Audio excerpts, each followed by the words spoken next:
So the rest of the workshop is going to have some videos that are flashing, sparks, fire, but you should not be doing them at home. Main reason for that is you can get some burnt plastic, broken glass in the microwave oven. You don't want that at home. And if they're done wrong, they could also damage the magnetron in the microwave oven. So we're going to do them here because we know what's going to make them safe and not safe, but also because we have this special microwave oven that's only used for demonstration, not used for food. So we don't have to worry about getting burnt plastic in it. Let's start with something you've probably been warned not to do, putting something metal in the microwave. In this case, it's a Pop-Tart wrapper. We've added a switch that lets you keep the light off inside of the microwave.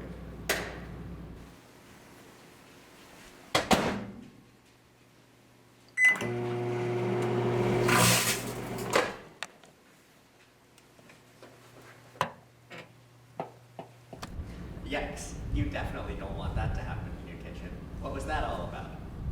In a metal, electric charges, electrons, are free to move around. It's a conductor. The electric fields of the microwave push charges around. That's an electrical current. It's easier for charges to move through thick conductors than thin conductors.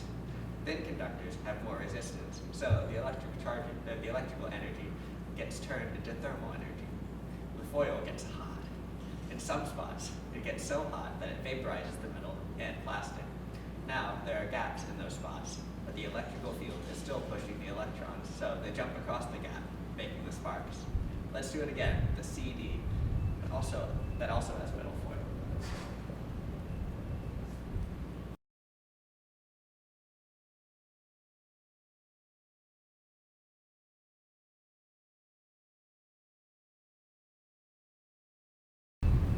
Wow, notice that there were sparks for a while, but they eventually slowed and stopped.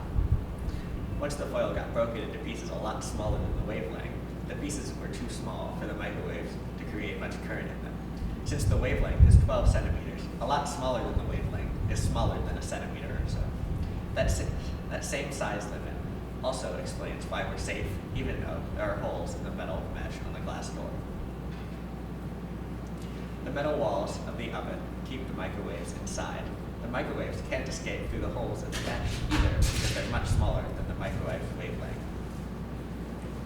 Now let's see what happens when we put a big piece of metal in the microwave oven.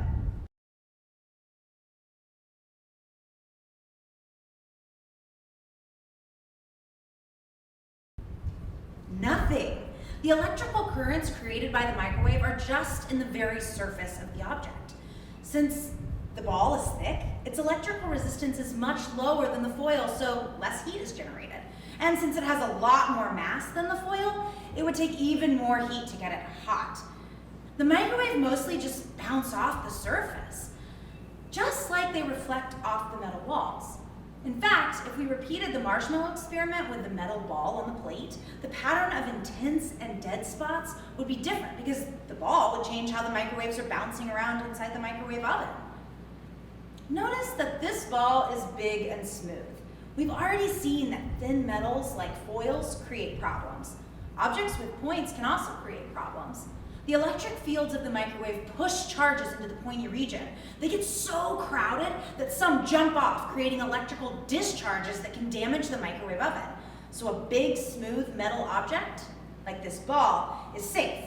For example, most spoons. Thin foils are not safe. Objects with points, like a fork or the staples on some tea bags, also aren't safe. Even a fairly smooth metal object can spark if it's close to the walls. But that is sort of complicated. So we usually just say, don't put metal in the microwave. Let's look at another object with some metal in it, a light bulb. This isn't an LED light bulb like you see in most stores today. It's an incandescent light bulb, like the one Thomas Edison built and that people bought like 5 to 10 years ago.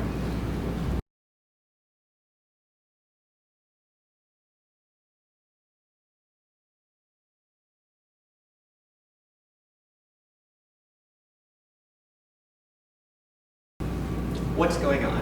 The incandescent bulb has a wire that runs through it.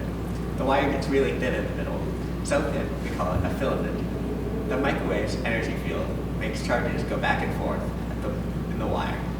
Like we discussed, with the foil being thin, means the filament has a high resistance, so the electrical energy gets converted into thermal energy.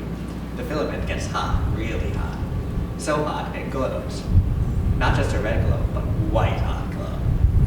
We can use this to understand more about how microwaves work. For example, when we put the microwave at 50% power, is it emitting less power in the microwave? If that's what it's doing, then the bulb would be less bright.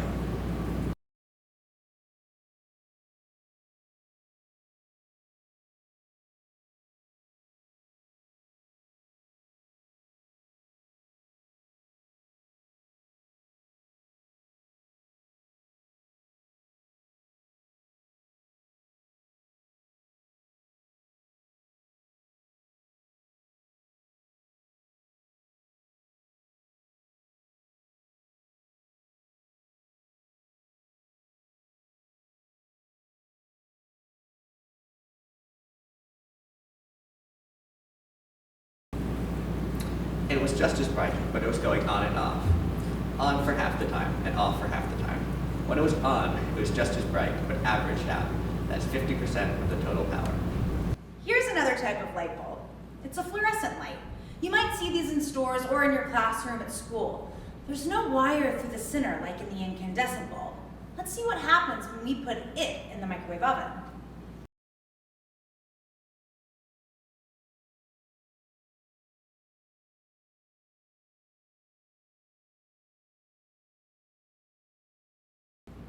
The microwave's electric fields created tiny sparks at metal points inside. These sparks ionized the gas inside. That meant that they knocked an electron off the atoms, making them ions. The gas of ions and electrons is called a plasma. The plasma absorbs even more energy from the microwaves. And when the electrons in the plasma join back up with the ions, they give off light. Now, let's look at one last demonstration. We're going to put 2 grapes in, just touching each other.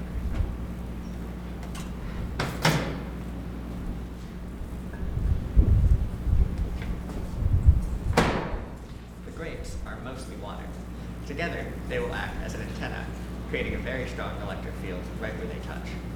The electric fields will be so strong that they can rip electrons off of the molecules in the air and grape skin. This will create a plasma, like we saw in the fluorescent light bulb.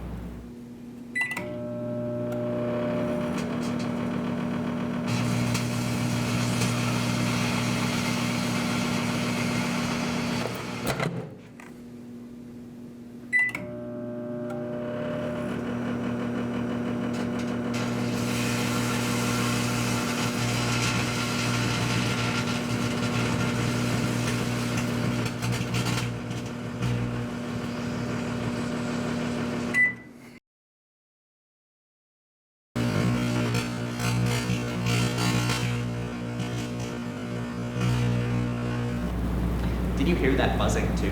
The electrical current that powers the microwave oven oscillates at 60 Hertz. When it goes through the diode to make a steady voltage, it has a bit of a ripple at double the frequency, 120 Hertz. That means the magnetron's microwave gets a bit stronger and weaker at a frequency of 120 Hertz. That's the pitch of the buzzing that you hear as the plasma gets a bit stronger and weaker at 120 Hertz. I hope you've enjoyed this STEMming workshop on hot stuff.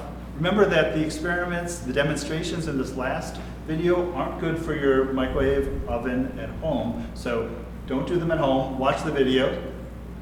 But if you go into a career in science or engineering, you can look forward to all kinds of really cool, exciting experiments. I want to thank Megan and Tyler for joining me in the workshop today.